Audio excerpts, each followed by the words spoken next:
Online বা net দুনিয়ায় যেন এক অসুস্থ পরিবেশ বিরাজ করছে। ব্যবহারকারীরা কাজের জন্য কোনো ওয়েবসাইটে বা অ্যাপে ট্যাপ করার সাথে সাথে নির্দিষ্ট স্থানে যাওয়ার আগেই শুরু হয়ে যায় জুয়া, বেটিং ও পর্নোগ্রাফি সম্পর্কিত বিজ্ঞাপন, যা রীতিমতো তরুণ সমাজকে পর্নোগ্রাফি বা বেটিংয়ের জন্য উদ্বুদ্ধ করে।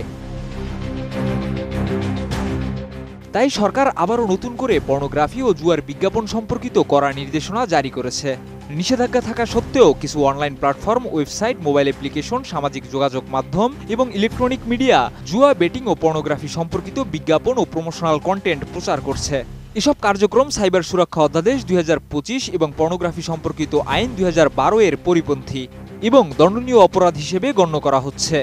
নতুন এই নির্দেশনা অনুযায়ী আগামী 19 অক্টোবর থেকে যদি কোনো সংবাদপত্র, নিউজ পোর্টাল, ইলেকট্রনিক মিডিয়া বা ওয়েবসাইটে জুয়া, বেটিং অথবা পর্নোগ্রাফি সম্পর্কিত কন্টেন্ট প্রকাশিত হয়, তাহলে সংশ্লিষ্ট ওয়েবসাইটটি বিনা নোটিশে ব্লক করে দেওয়া হবে।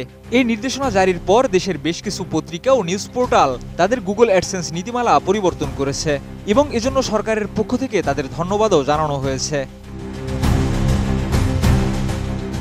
ডাক, টেলিযোগাযোগ ও তথ্যপ্রযুক্তি মন্ত্রণালয়ের জনসংযোগ কর্মকর্তা মোহাম্মদ জসিমউদ্দিন এক বার্তায় জানিয়েছেন, সরকার সাইবার স্পেসকে নিরাপদ, নৈতিক ও প্রজন্মবান্ধব রাখতে সর্বোচ্চ সতর্কতা এবং কঠোর পদক্ষেপ অব্যাহত রাখবে। মোনালিসা হেভি ফ্লো 15 পিস প্যাকেটের সাথে 8 পিসের একটি প্যাকেট একদম ফ্রি।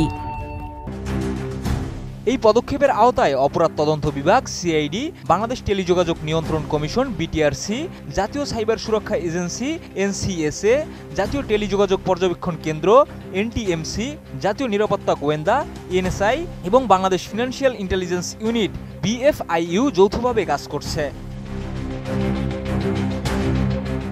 সরকারের এই কঠোর পদক্ষেপের মাধ্যমে দেশের সাইবার নিরাপত্তা নিশ্চিত করার পাশাপাশি নৈতিকভাবে সঠিক অনলাইন পরিবেশ বজায় রাখার চেষ্টা চলছে, যা ভবিষ্যতে তরুণ প্রজন্মের জন্য একটি নিরাপদ ও উন্নত ডিজিটাল পৃথিবী তৈরি করতে সহায়তা করবে।